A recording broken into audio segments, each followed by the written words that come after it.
അങ്ങനെ കല്യാണം തീരുമാനിക്കുന്നു. ഈ സമയത്ത് വീടിൻ്റെ പരിപാടി നടക്കുന്നുണ്ട്. അപ്പോൾ ഇതിന് എല്ലാത്തിനും ഓടുന്നത് പേപ്പർ വർക്ക് ചെയ്യുന്നതൊക്കെ ആഷിക്കാണ്. കുറച്ച് പൈസ കയ്യിലുണ്ടായിരുന്നു. അവിടെ ഞാൻ പറഞ്ഞല്ലോ, പുതിയ കാവിൽ പണയത്തിന് ഒരു വീട്ടിൽ താമസിച്ചിരുന്നു. അവിടെ നിന്ന് മാറിയിട്ട് ആ പൈസ കയ്യിലുണ്ടായിരുന്നു. അപ്പോൾ അത് വെച്ചിട്ട് പിന്നെ ലോൺ നോക്കാമെന്ന് പറഞ്ഞ് പല പല ബാങ്കുകളിൽ ലോണിന് വേണ്ടിയിട്ട് ഓടി നടന്നു. അങ്ങനെ രാജീവേട്ടൻ്റെ സഹായത്തോടു കൂടി ഒരു ബാങ്കിൽ രാജീവേട്ടൻ്റെ കസിൻ ഉണ്ടായിരുന്നു. അങ്ങനെ വിളിച്ച് പറഞ്ഞ് അവിടെ നിന്ന് നമുക്ക് ലോൺ സെറ്റാവുന്നു. വീടന്വേഷിച്ച് തൃപ്പൂണിത്തുറ മുഴുവനും വീടന്വേഷിച്ച് നടക്കുന്നു. എനിക്ക് തൃപ്പൂണിത്തുറയിൽ തന്നെ വേണമെന്നുള്ളൊരു ആഗ്രഹം ഉണ്ടായിരുന്നു. അപ്പോഴാണ് എൻ്റെ കൂട്ടുകാരൻ വാവ, അവൻ ഓട്ടോറിക്ഷ ഓടിക്കുകയാണ്. അപ്പോൾ അവൻ എരൂർ ഭാഗത്ത് ഓട്ടം പോയപ്പോൾ ഒരു ബോർഡ് കണ്ട് അങ്ങനെ പോയി നോക്കിയപ്പോൾ കണ്ട ഒരു വീടാണ് ഇന്ന് ഞാൻ താമസിക്കുന്ന വീട്.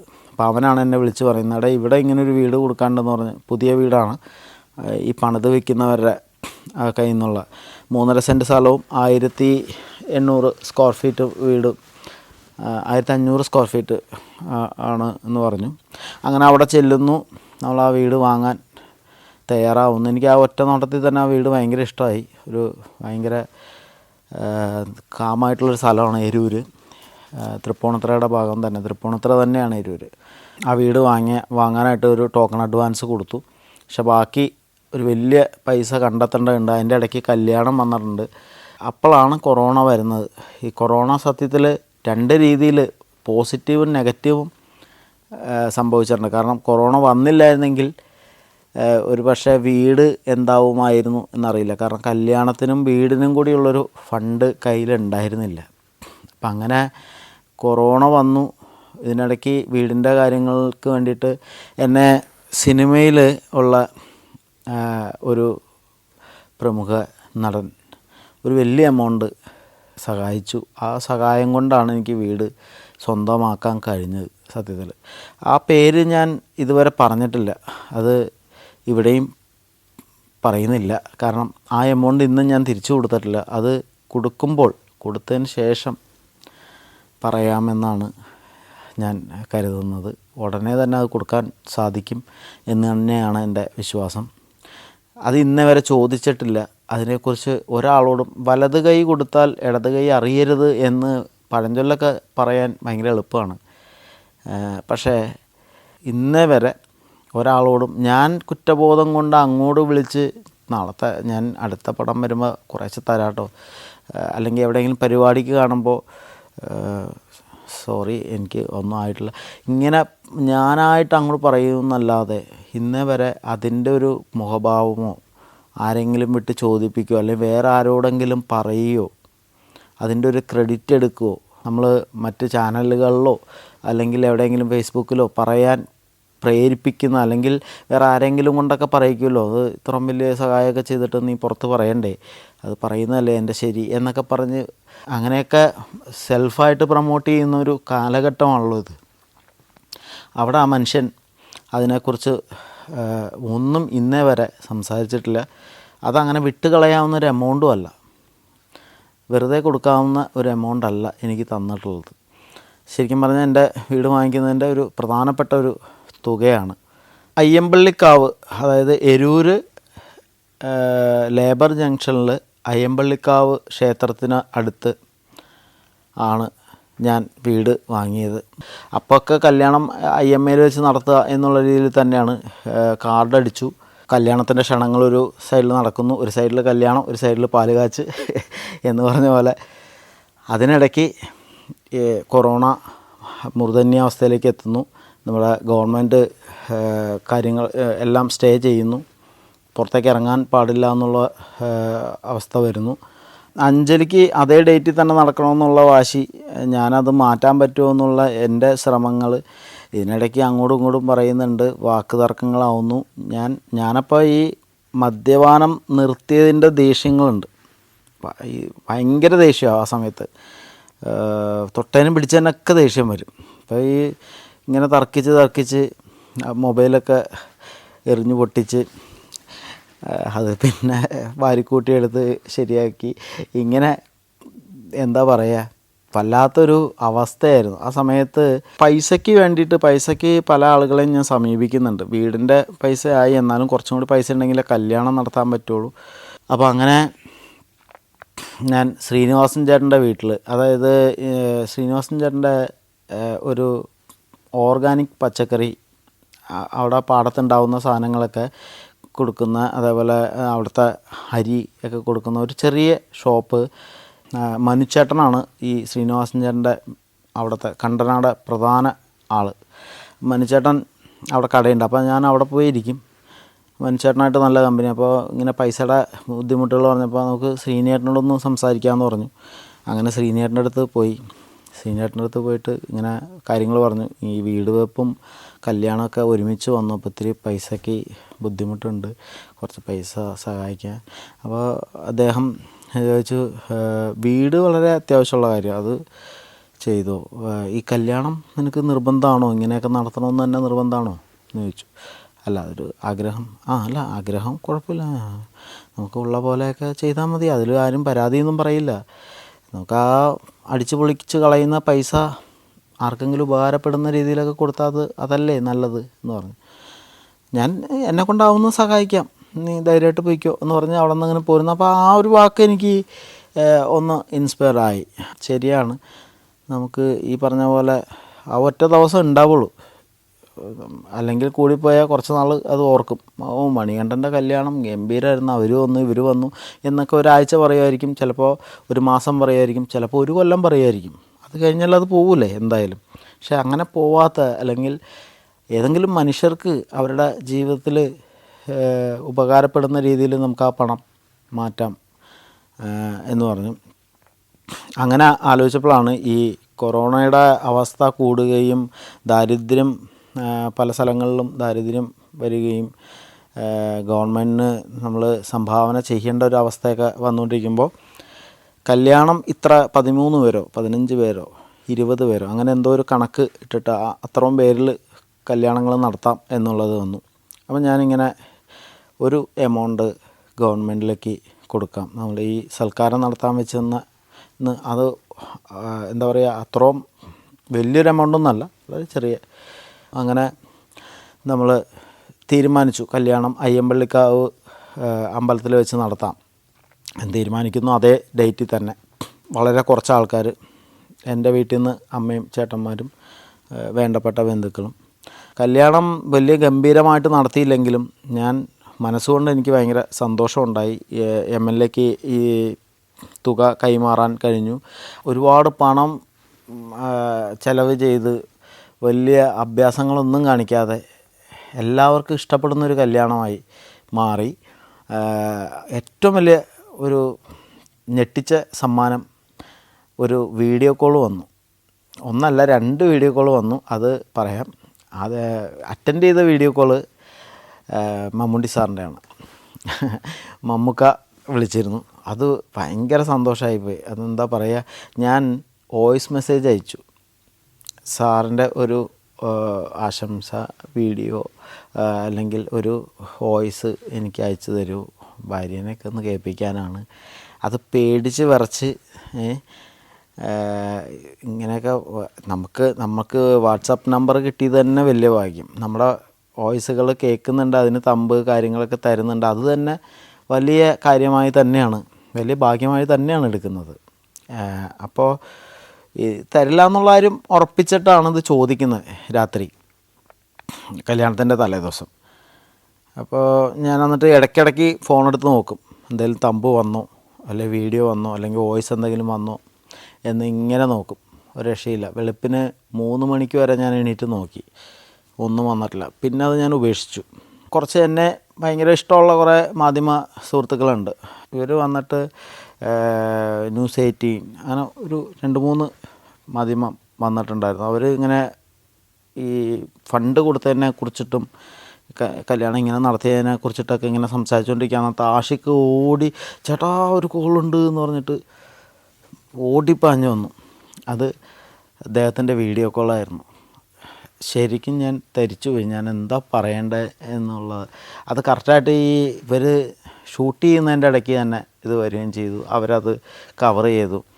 ഈ 2 വീഡിയോ കോൾ വന്നെന്ന് പറഞ്ഞില്ലേ, വീഡിയോ കോളല്ല, അതിന് മുമ്പ് ഒരു കോളാണ് വന്നത്.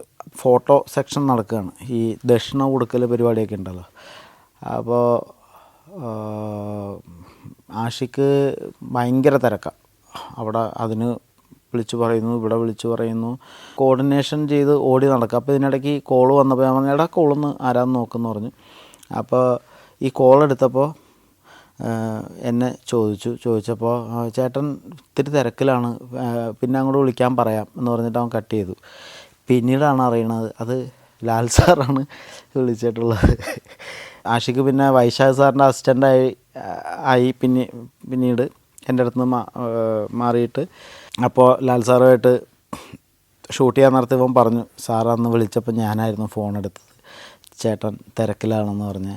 അപ്പോൾ സാറ് കളിയാക്കി അവനെ ചിരിച്ചു, അതങ്ങനെ പോയി. പക്ഷേ പറഞ്ഞത് അതാണ്, 2 പേരും വിളിച്ചിരുന്നു. 2 പേരും ആ സമയത്ത് നമ്മളെ കല്യാണത്തിന് അവരുടെ സാന്നിധ്യമുണ്ടായിരുന്നു. പല സുഹൃത്തുക്കളും, സിനിമയിലെ എല്ലാ സുഹൃത്തുക്കളും തന്നെ മെസ്സേജ് ഇടുകയും, ടോവിനോ ബൈ, അതുപോലെ നിവിൻ പോളിനെ പോളിസാർ എന്നാണ് ഞാൻ വിളിക്കാറ്. അങ്ങനെ പറഞ്ഞാൽ പുള്ളിക്ക് ഭയങ്കര ഇഷ്ടമാണ് അങ്ങനെ വിളിക്കുന്നത് ഒക്കെ. ഞങ്ങൾ തമ്മിലുള്ളൊരു ഈ തുറമുഖം ചെയ്യുമ്പോൾ ഭയങ്കര കൂട്ടാണ്. തുറമുഖത്തിലേക്കൊക്കെ വരാം കേട്ടോ. അപ്പോൾ അങ്ങനെ കുറേ എല്ലാവരുടെയും സപ്പോർട്ടുണ്ടായിരുന്നു. കല്യാണം ഗംഭീരമായിട്ട് നടന്നു. Azerbaijan, Indonesia, Tajikistan, Peru. സഞ്ചാരം വോളിയം നമ്പർ 14. ഫുൾ HDയിലുള്ള ഈ അപൂർവ ദൃശ്യയാത്രാ വിവരണ ശേഖരം സ്വന്തമാക്കാൻ 99544422 എന്ന നമ്പറിലേക്ക് സഞ്ചാരം എന്ന് SMS ചെയ്യൂ. തുറമുഖം രാജീവേട്ടൻ കമ്മട്ടിപ്പാടത്തിന് ശേഷം രാജീവേട്ടനുമായിട്ട് പിന്നെ സഹകരിക്കുന്ന ഈയിടെ നമ്മളുടെ ഒരു ടീം തന്നെയായിരുന്നു. രാജീവേട്ടൻ അതിൻ്റെ ക്യാമറയിൽ രാജീവേട്ടനും ഉണ്ടായിരുന്നു, മധുച്ചേട്ടനും ഉണ്ടായിരുന്നു. പക്ഷേ രാജീവേട്ടൻ ഡയറക്റ്റ് ചെയ്യുന്ന പടം തുറമുഖം, 2ാമത്തെ കമ്മട്ടിപ്പാടത്തിന് ശേഷം. കുറ്റവും ശിക്ഷയിൽ എനിക്ക് ചെയ്യാൻ അവസരം ഉണ്ടായിരുന്നു. പക്ഷേ എൻ്റെ ഒരു ഡേറ്റിൻ്റെ പ്രശ്നം കാരണം അത് ആവേശം ഞാൻ ചെയ്തില്ല. അത് സെന്തിലാണ് പിന്നീട് ചെയ്തത്. തുറമുഖത്തിലൊരു ഗംഭീര ക്യാരക്ടറാണ് എനിക്ക് കിട്ടിയിട്ടുള്ളത്. ഉമ്പോച്ചെ എന്ന് പറയുന്ന ഒരു കഥാപാത്രം. അത് കൊച്ചിയുടെ കഥ പറയുന്ന സിനിമ തന്നെയാണ്. കൊച്ചിയുടെ വേറൊരു ഏരിയ, കമ്മട്ടിപ്പാടം പോലെയല്ല, അതിനേക്കാളും കുറച്ചും കൂടി പഴയ ഒരു തൊഴിലാളികളുടെ പ്രശ്നം പറയുന്ന ഈ ചാപ്പയേറും ആ ഒരു കാലം. പിന്നെ ആ സിനിമ സമ്മാനിച്ചത് നിവിൻ പോളി എന്ന് പറയുന്ന ഒരു സുഹൃത്തിനെ സമ്മാനിച്ചു. അതേപോലെ ഒരുപാട് അനുഭവങ്ങൾ ആ സിനിമയിൽ, അനുഭവങ്ങൾ എന്ന് വെച്ചാൽ അഭിനേതാവ് എന്നുള്ള നിലയിൽ കുറേ കാര്യങ്ങൾ പഠിക്കാൻ പറ്റി. രാജീവേട്ടൻ്റെ കയ്യിൽ നിന്ന് ചെറിയൊരു ചീത്തയും കിട്ടി. അതായത് കമ്മട്ടിപ്പാടത്തിൽ എന്നെ ചീത്ത പറയുകയോ എൻ്റെ അഭിനയത്തെക്കുറിച്ച് ഒന്നും പറഞ്ഞിട്ടോ ഒന്നുമില്ല. എന്നെ അങ്ങനെ പിടിച്ചിട്ടേ ഇല്ല. പക്ഷേ ഇതിൽ ഒരു സീനിൽ, ചാപ്പ എറിയുന്ന സീനിൽ ഞാൻ എന്തോ ഇതപ്പോൾ, എന്തിനാണ് മണി ഇത്ര ഇങ്ങനെ കിടന്ന് അഭിനയിക്കണം, നീ അതങ്ങോട്ട് പോയാൽ പോരെ, സാധാരണ അത് എന്താണ് പഠിച്ച് എങ്ങോട്ട് പോകണം എന്ന് ചോദിച്ചു. അപ്പോൾ ഞാൻ പതുക്കെ മനസ്സിലായി, നമ്മൾ ഓവർ കോൺഫിഡൻസ് വരുമല്ലോ ഒരു 5-6 പടമൊക്കെ കഴിയുമ്പോൾ. നമുക്കറിയാമെന്ന് പറയുന്നൊരു ഭാവം എന്നിൽ വരുന്നുണ്ടെന്ന് എനിക്ക് ആ ഒരു കമാൻഡിങ്ങിൽ മനസ്സിലായി. പതുക്കെ ഞാൻ എന്നെ ചെക്ക് ചെയ്യാൻ തുടങ്ങി. എനിക്ക് വന്ന ആ ഭാവങ്ങളൊക്കെ അങ്ങനെ തന്നെ എടുത്ത് മാറ്റി വീണ്ടും പഴയ കുട്ടിയായി. അങ്ങനെ തുറമുഖം ഫുള്ള് അഭിനയിച്ചു. അത്യാവശ്യം ലെങ്തി ആയിട്ടുള്ളൊരു ക്യാരക്ടറാണ്. അതിൻ്റെ ടൈറ്റിൽ തന്നെ, അത് തുടങ്ങുമ്പോൾ തന്നെ എൻ്റെ ശബ്ദം ആണ് അതിലെ മുദ്രാവാക്യം, എന്നെ കൊണ്ടാണ് ഡബ് ചെയ്തിട്ടുള്ളത്.